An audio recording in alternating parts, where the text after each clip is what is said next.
Waggoota jijjiiramaa as sadarkaa bulchiinsa magaalaa Finfinneetti piroojektonni rakkoolee kenne tajaajilaa fi bulchiinsa gaarii hawaasaa furuu keessatti shoora olaanaa qaban gartokkeen isaanii ijaarsi isaanii xumuramee tajaajila uummataaf banaa yoo ta'an kaan isaanii ammoo hojiin ijaarsa isaanii saffisa olaanaadhaan karooraa qabameef keessatti xumuruuf hojjetamaa jiru. Bu'uuruma kanaanis kantiibaan bulchiinsa magaalaa Finfinnee Aadde Adaanech Abeebeen bu'uuraalee misoomaa gurguddoo sadarkaa magaalaa Finfinneetti ijaaramaa jiran keessaa ijaarsa piroojektii deeggarsa maallaqa mootummaa Chaayinaa hojjetamaa jiru daandii addabaabaayii Pushkin irraa ka'uun Gootaraatti fulla'u hooggantoota magaalattii olaanoo waliin ta'uun daawwataniiru. Daandiin aspaaltii addabaabaayii Pushkin irraa Gootaraatti baasu kun sadarkaa magaalaa Finfinneetti kana dura hojjetamee kan hin beekne fi qabiyyee isaatiinis piroojektii addaa ta'uu Aadde Adaanech himaniiru. Pushkin Gootara ፕሮጀክት ትልቅ ፕሮጀክት ነው።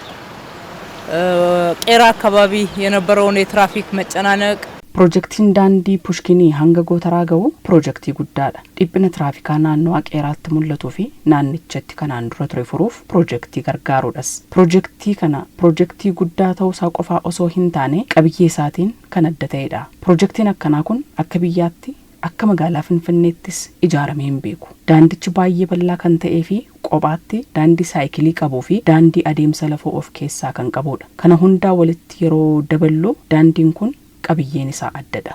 Piroojektiin daandii kun piroojektii yeroo qabameef keessatti bajeta dabalataa otoo hin gaafatiin ijaaramuun sadarkaa xumuraa irra dhaqqabee ta'uus kaasaniiru. አሁን ወደ መጠናቀቅ ደረጃ ላይ ነው ያለው።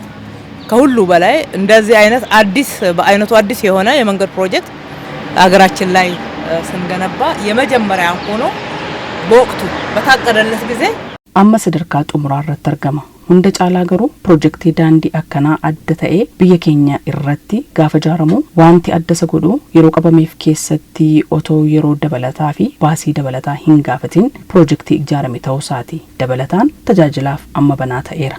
Sadarkaa magaalaa Finfinneetti sagantaa ashaaraa magariisummaatiin ganna bara kanaa magaalaa Finfinnee miidhagsuu fi magariituu gochuuf hojiin bal'aan hojjetamaa jiraachuus kantiibaa Adaanech ibsanii jiru. እንግዲህ የአዲስ አበባ ችግኝ ተከላ ፕሮግራም ሀገራዊ ችግኝ ተከላ ፕሮግራም አንዱ ነው።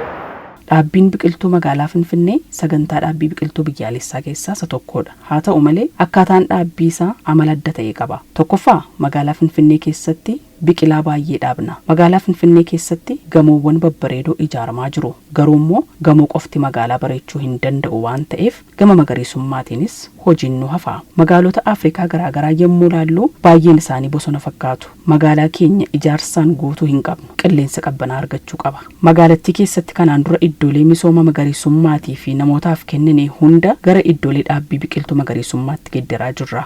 Kantiibaan bulchiinsa magaalaa Finfinnee Aadde Adaanech Abeebee hoogganoota olaanoo magaalattii waliin ta'uun xumura daawwannaa isaanii irratti biqiltuu dhaabaniiru.